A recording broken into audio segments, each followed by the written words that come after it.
The fire departments you find in Middle Georgia provide one of the most needed services that our communities need. They have been around for a long time and have become, in many ways, a symbol of our history and heritage. So, it's no wonder they provide a link to our history. The old firehouse in Hawkinsville is a great example. Kate Ryan of the Georgia Trust for Historic Preservation talks about efforts to save places like the old firehouse in Hawkinsville. Several years ago, we listed the school here in Hawkinsville as a place in peril, and we were really excited to be able to give it an award a couple of years back. This is one of the success stories of our Places in Peril program, that the school was saved, repurposed, and is being used. We've been involved with a number of different sites throughout the state with our Places in Peril program, as well as we have a historic real estate program called our Endangered Properties program, where we buy and sell historic real estate that's facing a threat. And we've also been involved with just places that need help. Most recently, I guess in 2009 was the Georgia Theater in Athens. We helped them raise a large amount of money to be able to rehab their building. So we work with all diverse resources all over the state. Kate, tell me about the Georgia Trust and what y'all are trying to do. We are Georgia's statewide nonprofit for historic preservation. We're headquartered in Atlanta, but we work throughout the state. And every year we list 10 sites from across the state as places in peril. These are buildings that are historically significant and are facing a definite threat of being lost.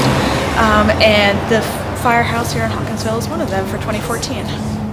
You had a chance to walk around and go upstairs. A lot of people are scared of old, dark places, but I imagine you've seen a lot of these. Yeah. Yes, on a daily basis. We're crawling into cold, dark spaces. But it's always interesting. You always see something new, and it's never quite as bad as you think it's going to be. Chief Leslie Sewell introduces us to Katie, one of the oldest firefighting vehicles many will ever see. Katie is our old steam fire engine. It's a rotary steam engine that was built in 1875 by the LaFrance Company out of Elmira, New York. The city had an opportunity to purchase this. This is a horse-powered fire engine. And it's one of the early ways to fight fire was they figured out that after we had a big fire in Hawkinsville and they lost about 6 or 8 buildings, they wanted to buy a steam engine, which was the latest thing out. And so they went to the city and asked them to purchase one of these things, which was real expensive at the time, about $5,000. And so the city wouldn't buy it. They went into the group of gentlemen from the city all got together and decided that they would buy it and they would purchase it and pay for it themselves. So they went to the bank and took out a note and bought this engine.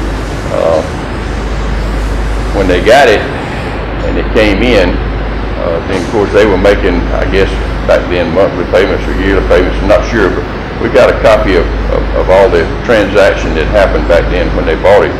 So it's a very unique way of doing things, but they call themselves the Pulaski Volunteers. And they bought this thing, paid $5,000 for it, and started operating in Hawkinsville with it. So they were able to go down and draft water out of the river and pump it to have a fire in the city. They got together and decided they wanted to name the thing and put a name on it, and they voted on several different names, and they finally come up with it. They called him the foreman then instead of the chief, and they took his daughter, whose name was Katie, and that's what they named the engine and had it placed on the vehicle at the factory. So we've got the paperwork that shows where they bought it from the LaFrance Company in Elmira, New York in 1880. We've got the note where they made a bank note for it. We've got copies of that. And we also, after a couple of years, the city decided that they would go ahead and buy it from the Pulaski Volunteers. So they took over the banknotes and then it became property of the city. So the city of Hawkinsville has had it ever since then.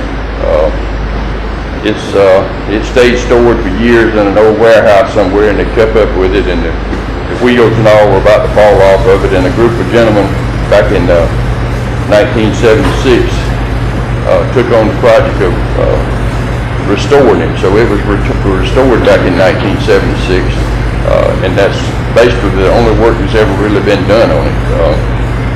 Just a few touch-up things. And for a lot of years it sat out in front of on the side of the Opera House downtown on Broad Street.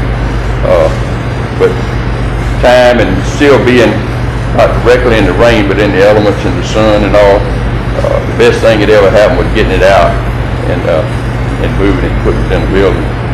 So it's been with the Hawkinsville since I think they bought it in 1880. So we've had it for a while. The people from Elmira, New York, from the Bronx Company, done the research on it, and we have the oldest one that they made in the United States. Is even older than the one that's in the Smithsonian. We've had people from they sent us a little certificate showing it. This one is serial number 4.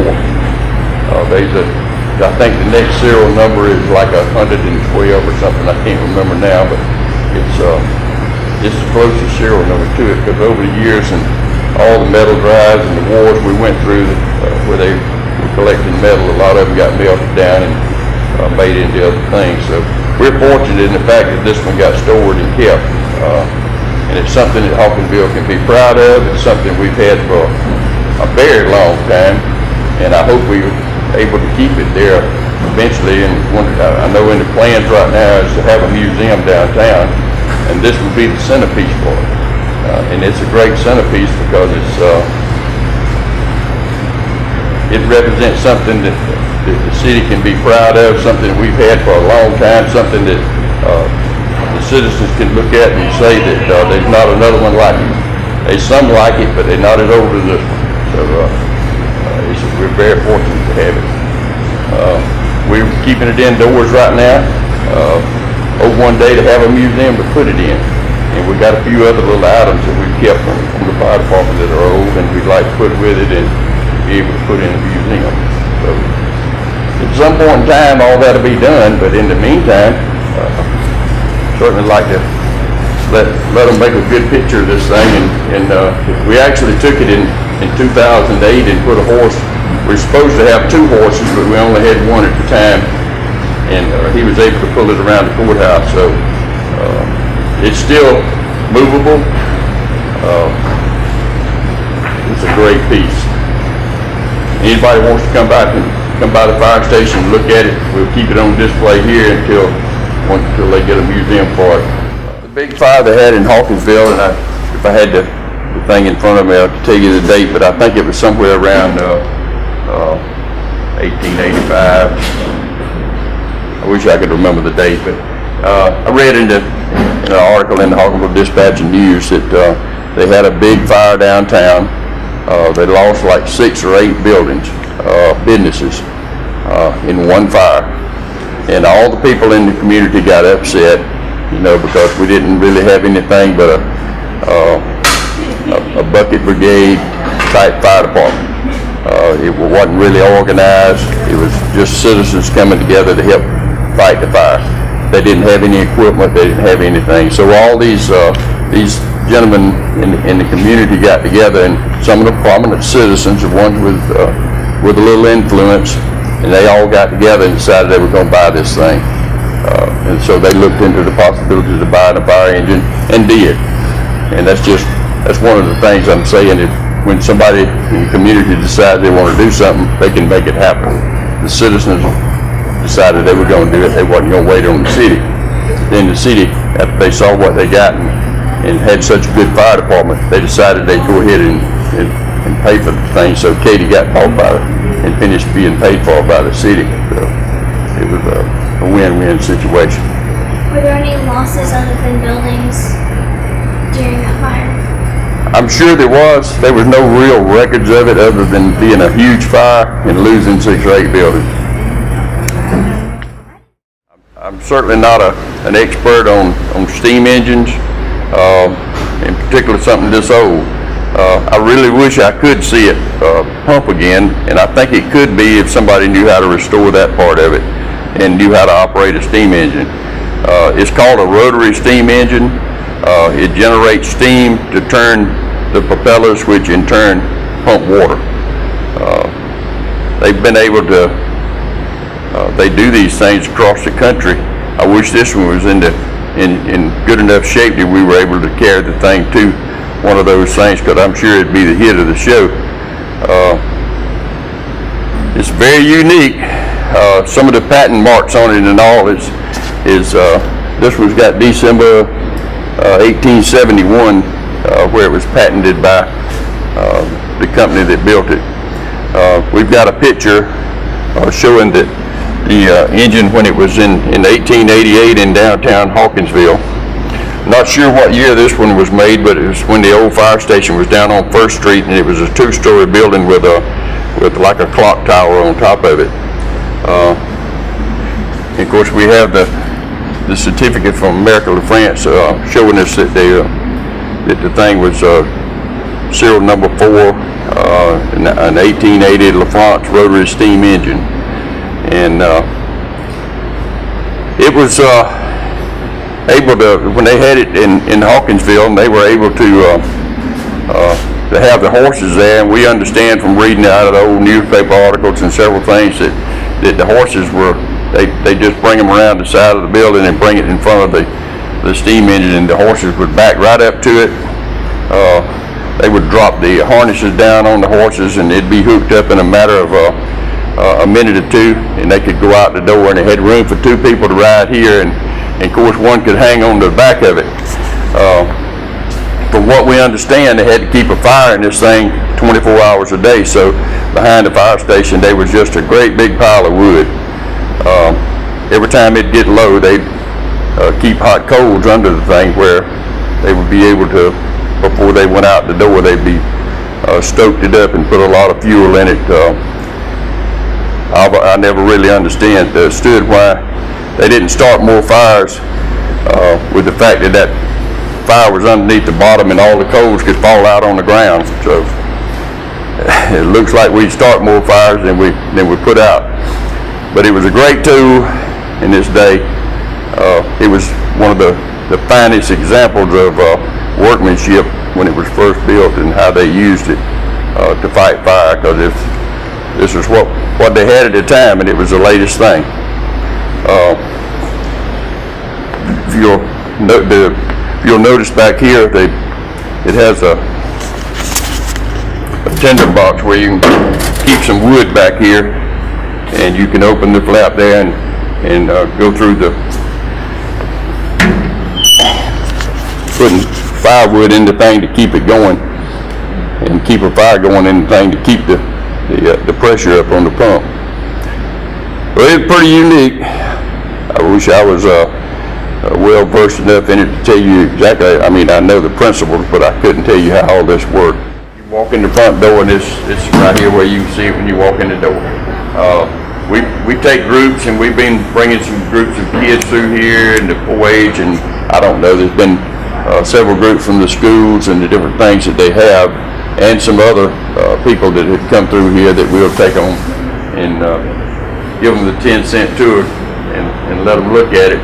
And the more people that see it and take an interest in it, one day, all these people will help us put this thing and get it restored. We done back in 2008 when we had the centennial, the 200th anniversary of the county. We hooked some horses to it, carried it around the courthouse. That was the last time it's been taken out into the public like that. We can certainly carry it somewhere and put it on a static display.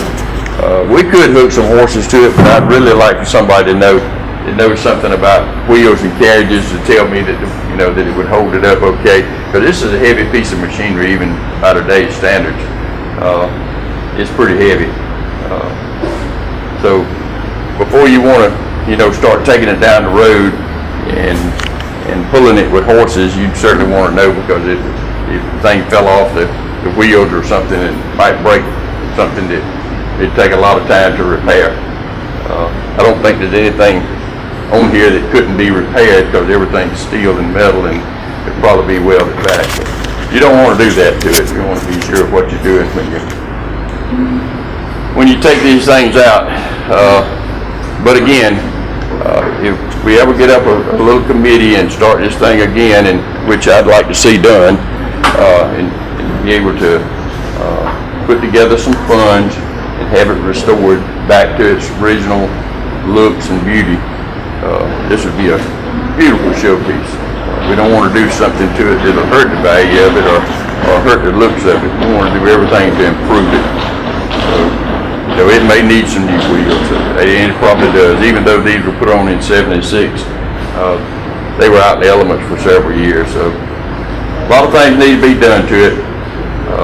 I'd like to see some people in the community get behind this thing, and let's get a group together, a committee, and study it. And that's the only way we're going to come up with some solutions as to what to do with Katie. Perry Fire Department has their own historic fire truck, and they were more than happy to show it off for our cameras. I'll tell you a story about Perry, Georgia's 1951 Peter Persh pumper. This truck was the third truck the city of Perry ever owned as a fire truck. It was the first truck that they bought brand new, and we found it in September of 2006 down behind the city barn. We had gone down there to look at some other trucks that were going to be surplused out, and in visiting down there, it was my first trip down to the city barn after coming here in 2006, we saw off in the weeds some red material, and the two officers that were with me went down there, looked at it, and came back to me and said, "Chief, this is one of our old fire trucks that we were told was long gone." So we took a little closer look at it, talked amongst ourselves real quick down there about whether this might be a department-wide restoration project, or did maybe the guys think that everybody wouldn't buy into that, and they thought everybody would. So we went back and we talked to, at that time, Mayor Worrell about bringing the truck back up to the fire station and allowing the firefighters to tear it down to the frame and do a complete restoration of the truck. And Mayor Worrell was very much in favor of doing that, said he thought that would be great. Did we have any idea about what it was going to cost, and did we have any idea about how to fund it? And it just so happened that we had sold off a two-man rescue pumper at that time to a department in Minnesota. We had received about $97,000 for that vehicle. The original purpose for doing that was to put together a brush truck for fighting woods and grass fires. And we had spent about $62,000 of the $97,000 on that truck. So we told him, we've got a good little bit of money in the account still. If you allow us to use that money up for the restoration of Engine 21, with us doing the work and bidding everything as tight as we can bid it, we probably can do it with that amount of money. So we proceeded with bringing it back to the station. It needed a really good pressure cleaning before we did anything with it. And then we put it inside the station and started dismantling it. And at the time, Lieutenant Crumpton and then Master Sergeant Jesse Reiner headed up the whole project. They kind of coordinated everything for us. They did all the blood, sweat, and tears of finding parts around the country, getting parts in, bidding things out, and letting the rest of us know where they needed hands and muscle to help them.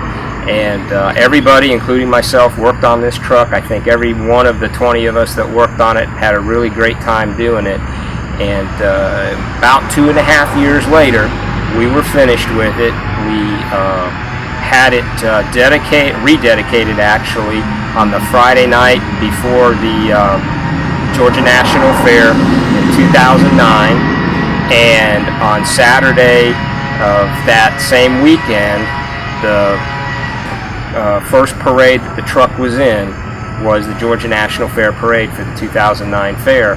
And on board with us in the front, in the driver's compartment, was Mayor Worrell and his wife, Miss Francis. and so that was really pretty neat because it was his final couple of months as mayor before he left office in January of 2010, and we were really glad that we could get this done and have him ride on it. Besides parades, the truck was purposed for also using it as public education with the children and with families. We have taken it to numerous outings and around the station here where we have ridden children on the truck, parents on the truck. Everybody gets a kick out of being able to ride on a fire truck, let alone an older fire truck. And the nice thing is this truck will accommodate a lot more people a lot easier, and we're not restricted to the cab space that we have on the inline or in the in-service fire trucks. One thing that we would like to eventually do is be able to flow water out of the pump, and we have a couple of parts for this old pump that we're going to have to fabricate ourselves to make it work. But once we can do that, then when we have station tours, the children will be able to flow a much smaller hose with a lot less pressure off of this than what we do now. We pull one of our regular firefighting hand lines off, and with a couple of us standing by, we let them crack the knobs and flow water. It gives them a big thrill, but it'll be neat when they can do it with a hose that's a little more their size and a lot less pressure. And then the third thing that we purposed the truck for was to have it available in the event that we had a death in the department, be it a retired member or be it a line of duty death, that we'd be able to, as a case on, take that member to the cemetery in their casket on a fire truck, like most departments will try to do. If you use an in-service truck like we've got, it's very high to try to lift such a thing into the back of it. This truck's been designed so that there's seating in the back, but the cushions come out, the frames stay in place, and there's an entire case-on assembly that our guys hand-built out of oak wood that goes in the back and would support the casket. It's got rollers and all that on it. So it's one of those things that not a whole lot of people ever think about when you're doing something like this, but we put that third part of it into the reconstruction of the truck.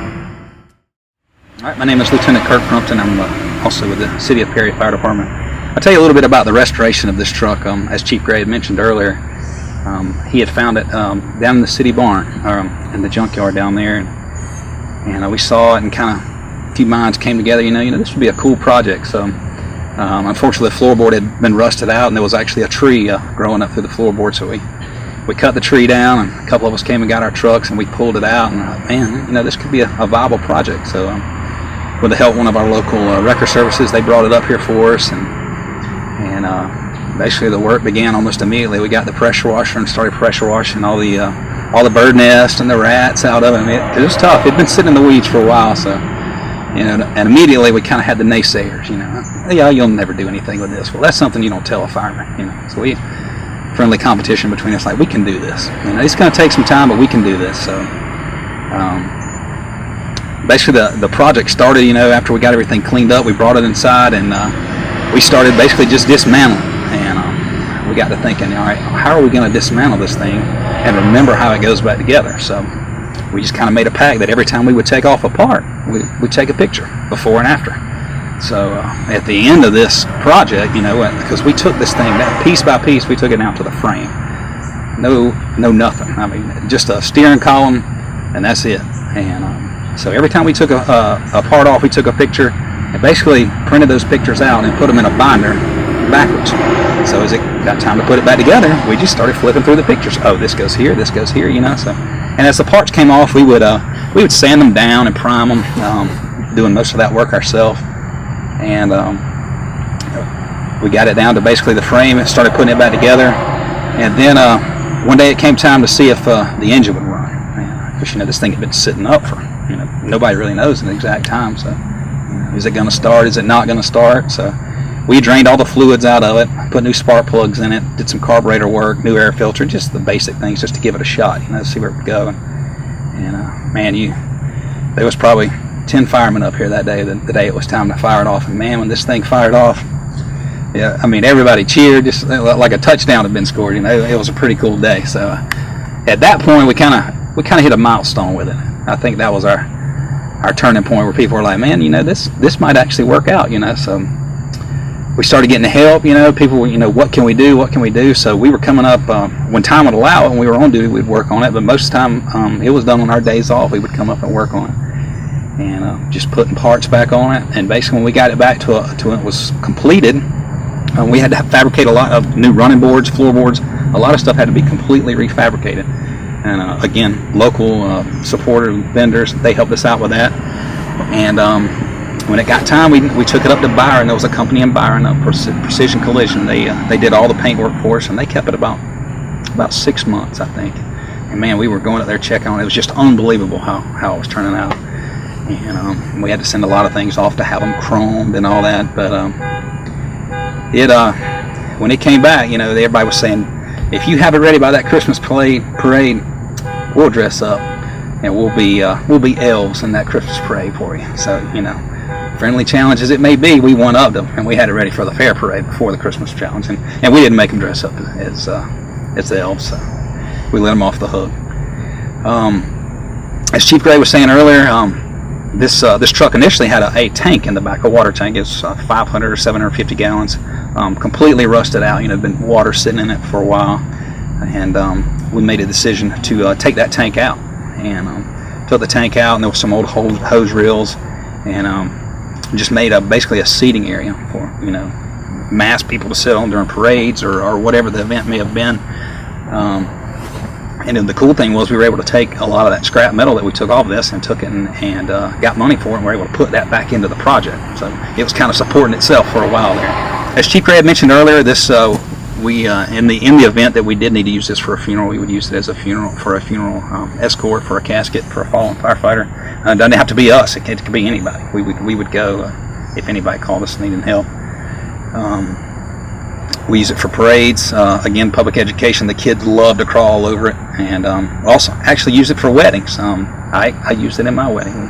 My wife and I drove away in this truck. So, and also another one of our firemen has also used it in his wedding as well. So I always thought that's a pretty cool thing, And we got a lot of pride in this project. There's been a lot of hands and a lot of man hours spent on this thing. So it was kind of cool to be able to do that. Believe it or not, the truck drives really good. One of the plus sides of putting so much time into it is we know every part of this truck. If we hear a sound or something doesn't work like it's supposed to, I know exactly where that is. We can go and figure out what's wrong with it. But it drives really good. We all the gauges and dash equipment, all that was brand new. We got really fortunate as we were looking to find parts because, again, this is a truck that was made in 1951. So, here we are, 2013. It's a little hard to find parts for that. So, we were really fortunate. We found a supplier out of Ohio, and this guy specialized in 49, 50, and 51-year model trucks. And he was able to, he was a blessing. He was able to fix us up.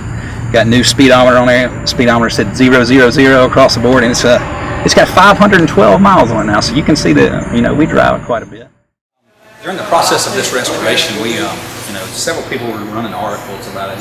That stuff gets on the internet and people are able to search it. Well, it just so happens that a group from Rockdale County Fire Department, they got wind that we were doing this, and but all the while we were working on this project, I've called the manufacturer. Do you have pictures of this? We're not sure how this goes. Well, we're just hitting dead ends everywhere. Well, lo and behold, these guys from Rockdale County, they call and we have a truck identical to yours. What's the serial number on it? So we swap information, and their serial number was really 3 serial numbers away from this truck. So they had the sister truck to this. So that was really neat. They came down, spent one afternoon. They thought they were going to come down and take a few pictures. They ended up staying quite a while and have made several trips back since then. And actually, they have been able to find some equipment that goes on this that we didn't even know went on this truck. It was never on there when we found it in the junkyard. So they're able, we swapped memorabilia as that too, so that worked out pretty neat. And like I said, they come down to several of our fire shows, our public safety nights, and it's pretty neat to have them sitting together, after 50, 60 years to reunite again, if you will. I'll show you a little bit about the back of this truck. As I talked earlier, there was a tank in here, a tank that came to this level right here, and then the hose would go on top of the tank, and the tank held water. Well, for it to function as we wanted it to, we wanted to be able to have plenty of room for the kids to run around, for parades, people to sit, just to make the truck a little more useful. So with the help of the guy at the city barn, who's really handy with a welder, he built up these seats for us and built the frames up. Another local guy that's really good at upholstery, he made the cushion parts for us to fit in there. So it worked out really well. And this is what we would call parade mode, if you will. Now, if it needed to transfer to do a funeral, these seats will actually lift out of here. And one of the guys we have, he made a nice solid oak, what they call a caisson. And it's just a solid piece of wood. It actually has rollers, just like would be in an actual hearse. And one of the benefits of this truck, it doesn't sit up so high, so that when we have to lift up the casket, it slides in there a lot easier, and actually slides in and locks, so we wouldn't lose it during the procession or anything such as that. How did you feel when, having this been your pet project, how did you feel once it was done? Were you relieved or excited or a little bit of both? Yeah, as the project got towards the end, like I said, we were 2.5 years into this thing, and at times we were like, oh, we're never going to finish, this thing's never going to run, it's just not going to work, and something would always happen to spur us right along and keep trudging along.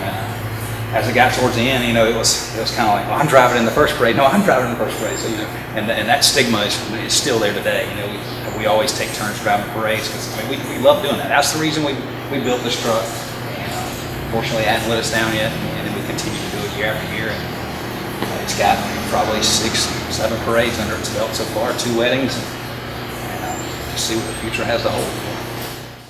All right, I'll show you a few things about our instrument cluster here. As I mentioned earlier, we were able to find a company up in Ohio that was able to get us new dash equipment. Actually, all the voltage works, the oil pressure works, the fuel gauge works, and it's completely custom. What was in this truck originally. We had to put blinkers and tail lights because we want to stay street legal, because we are out on the road quite a bit with it.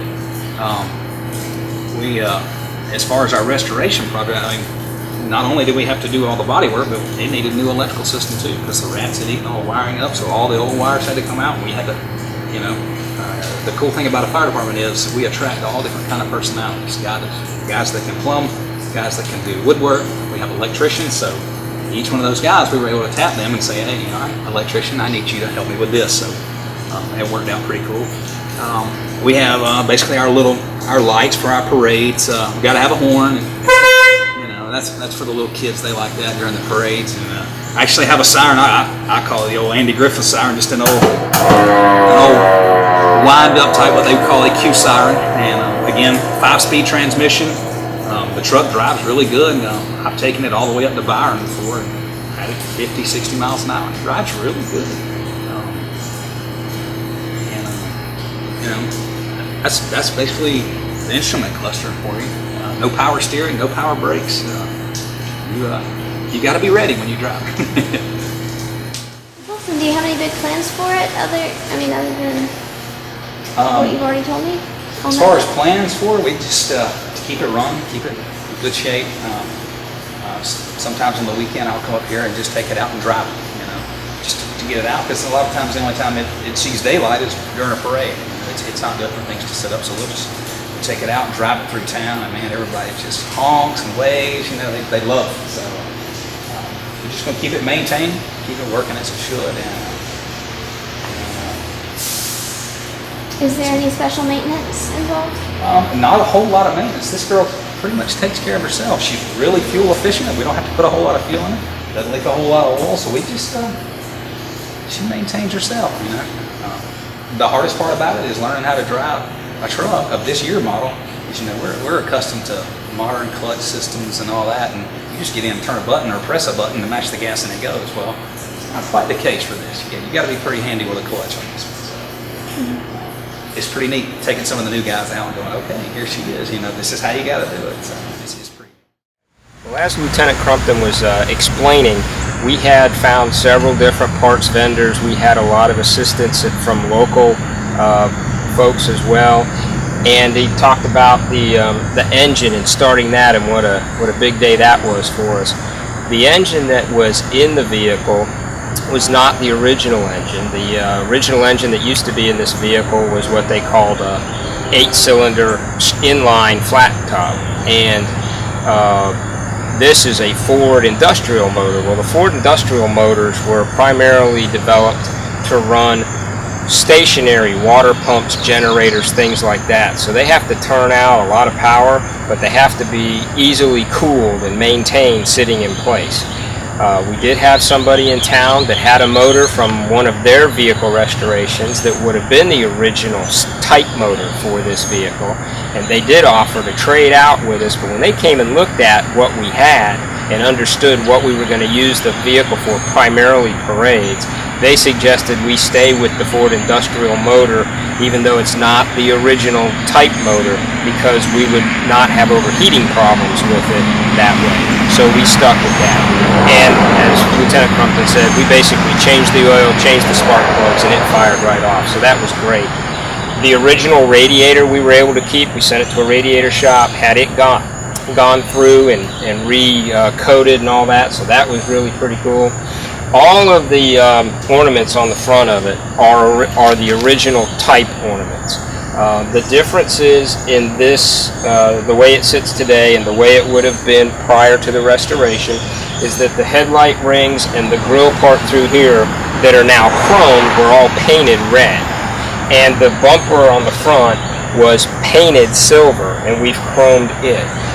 Something that we saw on the internet on a truck that was refurbished in Maryland, and we thought that dressed it up just a little bit, so we did that. These are the same type of emergency flashing lights that were on the truck when we got it to restore it. We were able to replace those with similar lights. And on the fender is what we call a wind siren with a light. The original siren on this truck was a siren with a red flashing light, pulsating light on the front of it. We weren't able to find the exact assembly. We were able to find one of the similar sirens, so we got that, and then one of our firefighters, who's very electrically inclined, took an emergency light like we would have on the side of one of our trucks, and he modified and fabricated this assembly for us, so we have a working siren with the pulsating light, just like it would have been when it came out of the factory. We had, I know Lieutenant Crumpton mentioned the running boards, the two boards that go down the sides of the truck we call the running boards. There's a floorboard in the cab area, and then there's a tailboard on the back of the truck. Those all had suffered some serious rust damage over the years, and the folks in town that do steel work, they were able to help us refabricate using the same type material and using the ones we had as molds, the exact replicas of what was on here originally. They all are black now. Originally, on the original truck, they were painted silver like the bumper was painted. And we thought, well, if we're going to have kids and adults getting up and down off this truck on a regular basis, paint on those running boards and that is going to wear off. We're going to constantly be retreating it and repainting it. Also, we were kind of concerned about, even though it's a diamond plate material, it's got some texture to it, what would be the slip hazards on it?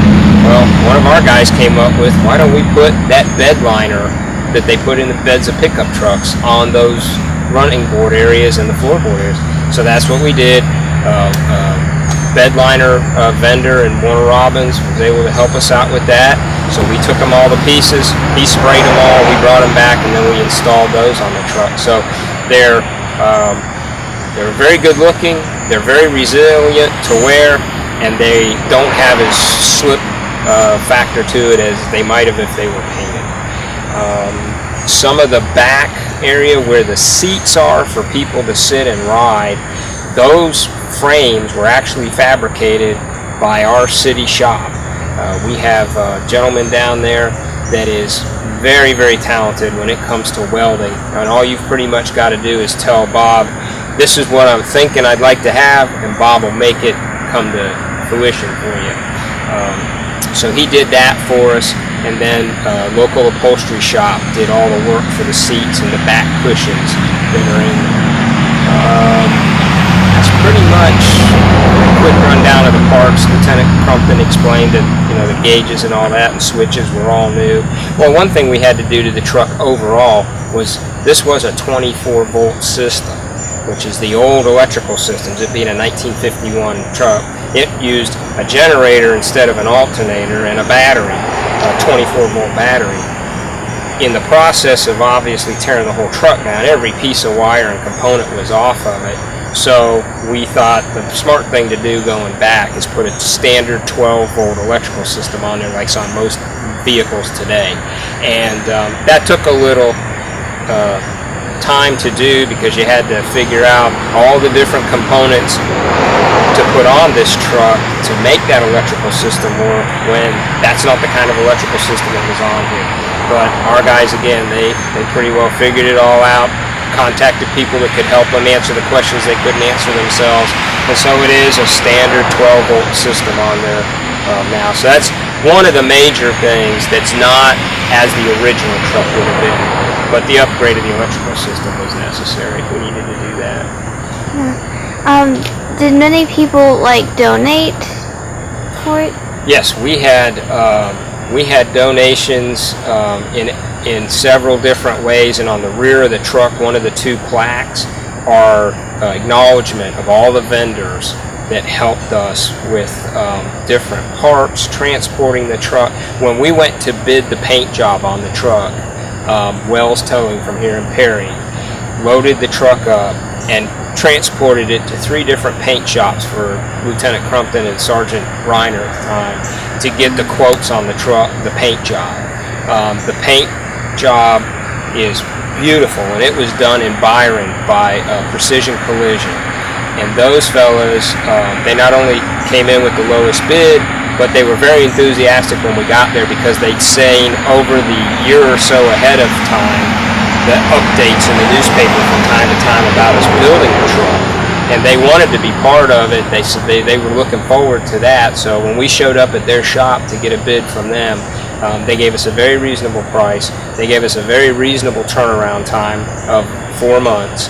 And after they got the truck primed and painted, their guys in their shop wanted to give it a more finished, hand buff finish on it, which takes time to do, and to do that and not interfere with the shop's regular business, they were going to have to spend time in the evenings doing it, and their guys did that.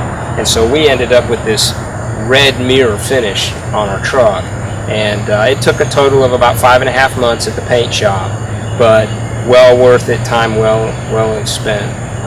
And so that was one of the major things, because obviously what they did was worth a lot more than the $8,000 they got paid for the job.